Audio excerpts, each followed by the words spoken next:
वो हमेशा 1 मिनट से भी कम समय तक ब्रश करते हैं और आप भी शायद यही करते हैं। वो तो आप हड़बड़ी में करते हो, इसलिए आपको 45 सेकंड करने के बाद भी ऐसा लगेगा कि चलो भाई 1 मिनट हो गया। 1 मिनट से कम ब्रश करोगे तब तो कोई फायदा ही नहीं होता। उसे अच्छी तरह से काम करने के पहले ही आप निकाल के फेंक देते हो। तो विज्ञान की इस बात को आपको मानना चाहिए कि अगर आप 2 मिनट तक ब्रश करोगे डेली तो आपकी दांतों में कभी कोई प्रॉब्लम यानी कोई समस्या नहीं होगी। इसलिए मैं आपको यही कहूँगा कि अपने स्मार्टफोन में किसी भी टाइमर ऐप को डाउनलोड कर लीजिए। ठीक 2 मिनट का टाइम लगाइए और शुरू हो जाइए।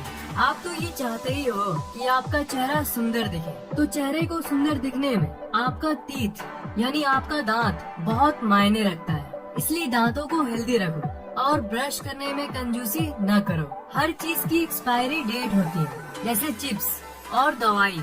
पर इस दुनिया में ऐसी कई चीजें हैं जो कभी भी एक्सपायर ही नहीं होती और जिसे आप जिंदगी भर इस्तेमाल कर सकते हो।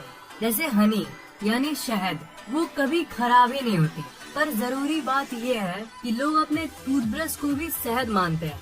वो ब्रश जिससे आप सुबह सुबह ब्रश करते हो, उसकी कोई एक्सपायरी डेट के बारे में तो आपने कभी नहीं सुना होगा, है ना? और उसके डब्बे पर भी ये कहीं नहीं लिखा होता और इसके चलते आपको ये लगता है कि ब्रश को तो बहुत सालों तक इस्तेमाल कर सकते हो। आपका दांत जिंदगी भर आपके साथ रहेगा। पर टूथब्रश को मत रखना, क्योंकि यहाँ पर आपके टूथब्रश की लाइफ की बात आती है। आपका टूथब्रश जो है वो सामान्य तौर पर 3 महीने के लिए होता है। मतलब 3 महीने के बाद आपको अपना ब्रश बदलना चाहिए। मैं ऐसे कई लोगों को जानता हूँ जो सालों तक एक ही टूथब्रश का इस्तेमाल करते हैं। फैक्ट ये है कि अगर आपकी आदत धीरे धीरे ब्रश करने की है और आप बहुत अच्छे से ख्याल रखते हो अपने ब्रश का, तब जाके वो 3 महीने तक चलती है। पर ज्यादातर लोग थोड़ी रफ्तार पकड़ के ब्रश करते हैं, तो इसके हिसाब से उसकी लाइफ 2 महीने तक ही होगी। पर तब भी आप उसे लगातार कई महीनों तक इस्तेमाल करते हो। इसलिए हर 3 महीने में अपनी टूथब्रश को जरूर चेंज करना। नंबर 2, सांस लेना। ये सांस वाली बात बोलते हुए मुझे बहुत अजीब लग रहा है, क्योंकि सांस लेना एक ऐसी चीज है जो आप हर वक्त करते हो, चाहे आप कोई भी काम कर रहे हो। पर हाँ, आप ये भी गलत करते हो। सांस कैसे लेना चाहिए ये हमें एक बच्चे से सीखना चाहिए, एक छोटे बच्चे से। क्या आपने कभी किसी छोटे बच्चे को सांस लेते हुए देखा है? छोटे बच्चे जब सांस लेते हैं तब उनका प्यारा सा पेट हिलता है, न कि छाती। आप भी जब छोटे थे ना, तब भी आप ऐसे ही पेट के जरिए सांस लेते थे। तो इससे ये फैक्ट बाहर निकल के आता है कि बेली ब्रीदिंग यानी पेट से सांस लेना एक नेचुरल तरीका यानी प्राकृतिक तरीका है सांस लेने का। सांस लेते समय आपका पेट थोड़ा सा ऊपर नीचे होना चाहिए, न कि ऊपर वाला चेस्ट पार्ट। हाँ, पर बाहर चलते समय आपको ये करने की जरूरत नहीं है। मैं घर की बात कर रहा हूँ। मान लो आप घर में या ऑफिस में बैठ के कोई काम कर रहे हो, तब आप पेट से सांस लेना और देखना। इसका जो सबसे बड़ा एडवांटेज यानी सबसे बड़ा फायदा होता है वो है मोर ऑक्सीजन। जब आपके शरीर में ज्यादा ऑक्सीजन जाता है तब वो आपके शरीर के हर एक सेल में जाता है, हर जगह पर जाता है। पेट से सांस लेने पर आपके दिमाग में भी ऑक्सीजन जाता है, जिससे आपके दिमाग में केमिकल का बैलेंस बना रहता है। यानी आपका दिमाग सही सही काम करता है और हमेशा खुश रहता है। बच्चों को देखकर आपके मन में ये आता होगा कि यार ये हमेशा खुश कैसे रहते हैं।